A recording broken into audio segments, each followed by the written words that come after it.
Berarti kisah-kisah juga karena mengisahkan orang-orang. Keutamaan orang-orang yang berusaha menentang syahwatnya, syahwatul farudnya, birahinya. Orang yang melawan birahinya. Tidak hanya birahi, tapi juga melawan pandangan matanya supaya tidak melihat yang haram, yang menimbulkan birahi. Jadi begini, birahi itu, libido, nafsu seks itu termasuk aghlabus syahwat alal insan. Dia itu potensinya menguasai manusia sangat kuat, dan kalau sudah muncul itu sulit dikendalikan. Padahal kalau tidak dikendalikan itu dampaknya buruk, nista sekali. Makanya dosa disebut fahisyah, perbuatan kejahatan yang nista. Dulu pernah saya singgung, yang penjara-penjara itu, di penjara kalau ketemu sesama narapidana, ya, warga binaan saya istilahnya, penghuni penjara narapidana itu ketemu, itu pembunuh, pencopet, perampok, koruptor, itu semua biasa-biasa saja. Tapi kalau ada narapidana perkosaan itu biasanya jadi terhina di lingkungan mereka. Apa terima urusan ngono ae kok sampe itu dijadikan bulian. Jadi di antara semua kejahatan itu yang paling memalukan ya ini. Apa terima ngono ae mbok rewangi sampai mlebu penjara. Goblok. Wis ngisin-ngisini ndak along aku, mendingan saya mau membunuh. Gagah kowe klepek-klepek kok. Ya. Lah sekarang kebanyakan manusia itu memang tidak melakukan perzinahan. Ya. Tapi dilihat motivasinya kenapa kok tidak melarang. Dia tidak kok bisa tidak berzina, tapi punya usut itu jubule karena satu tidak mampu. Nek lokalisasi gak ono sing gratis. Utawa wedi nek sing disir soalnya bojone wong nek dibacok karo bojone. Utawa isin, wih aku anu sih dikenal orang soleh tidak isin itu. Atau limuhafadzati ala jismihi, melindungi tubuh. Saiki jare ono HIV AIDS. Wih medeni, akhirnya tidak. Alasan-alasan ini itu tidak menimbulkan pahala.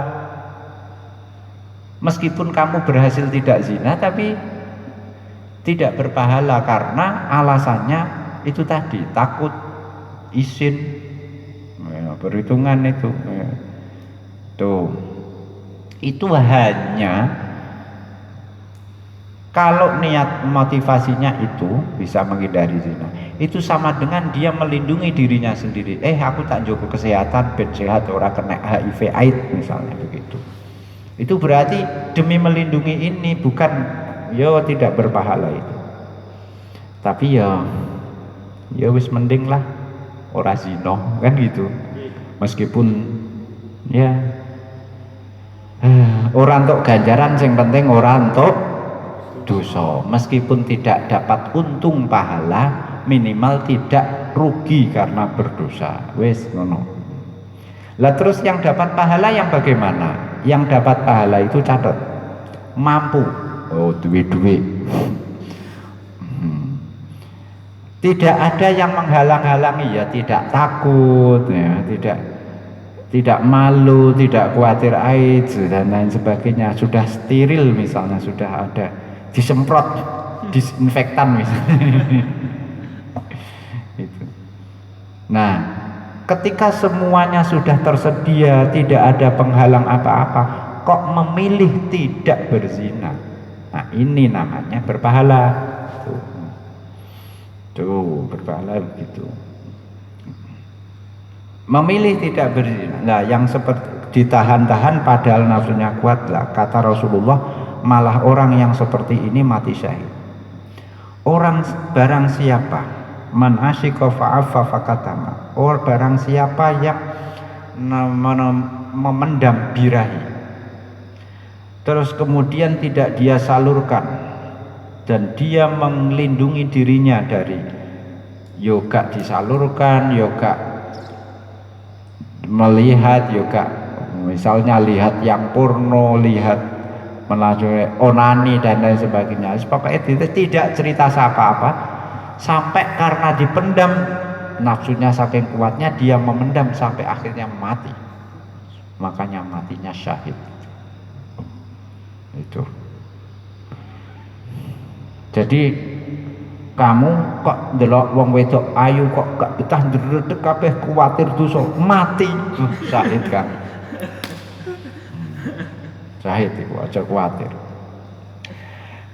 Hadis ini populer, sab'atun yudhilluhumullahu yauma la dhilla illa dhilluh. Ada 7 kelompok yang besok di hari kiamat, hanya 7 ini yang mendapat perlindungan naungan dari Allah, tidak kepanasan, gampangannya begitu. Nomor 1, imamun adilun, pemimpin yang adil. Ono lagi rajulun qalbuhu mu'allaqun bil masajid, orang yang hatinya tertambat di masjid, hatinya ya berada di masjid. Wonge yang dindi ya, tapi yang dindi ya pikiran masjid itu wis wangel loh. Terus salah satu dari 7 itu adalah rajulun syabun. Ini apa mau? Syabun apa rajulun? Rajulun ya, di redaksi yang lain itu syabun. Jadi anak muda, berarti maksudnya di risalah lebih setuju syabun ya. Muda maksudnya masih energik, vitalitasnya tinggi, alat vitalnya besar. Yaudah, masih energik, masih perkasa lah. Dijak perempuan cantik, duitnya akeh, dijak, Mas, ayo go melu aku. Ora usah tak bosi. Iki Mas, tiket pesawat PP. Ini, oh ini transaksi bookingan hotel. Wis gak ono sing ngerti, wis pokoknya taragati tak cukupi wis. Aku kurang apane? Wis salon wis. Wah wis. Nang kurang apane wis taragati kabeh. Wis. Kari-kari sing lanang muni, inni akhafullah.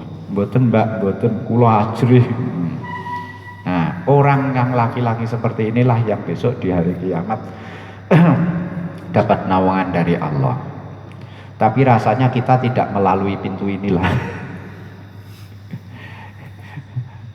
Makanya saya sering menganjurkan 7 ini kita jangan sampai ada yang luput. Imamun adilun ya. Imam ini imam besar ya, maksudnya itu imam masyarakat, pemimpin publik. Kalau tidak bisa, rajulun qalbuhu mu'allaqun bil, iki mungkin iki. Nah iki mau gak mungkin kowe dijak wong wedok ganteng sugih wanu ya ora sing gelem kowe sapa. Terus apalagi yang keempat, 2 orang laki-laki yang saling mencintai karena Allah. Jadi bertemu ya karena Allah. Iki rada enteng iki. Ngaji bareng, bolos bareng. Nyolong bareng. Terus orang yang bersedekah tangan kanan tangan kiri tidak tahu. Terus orang yang sholat tahajud dan berderai air matanya. Wis kita akeh lah kita. Pokoknya aja sampai 7 ini kita tidak masuk sama sekali. Bakal kepanasan nanti dia. Saja mengecualikan yang ini tok lah kira-kira itu. Yes.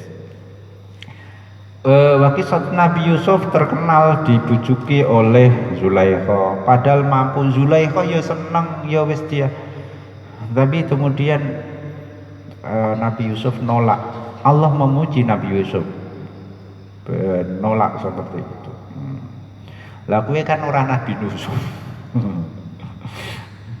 Waruya, wes nanti riwayat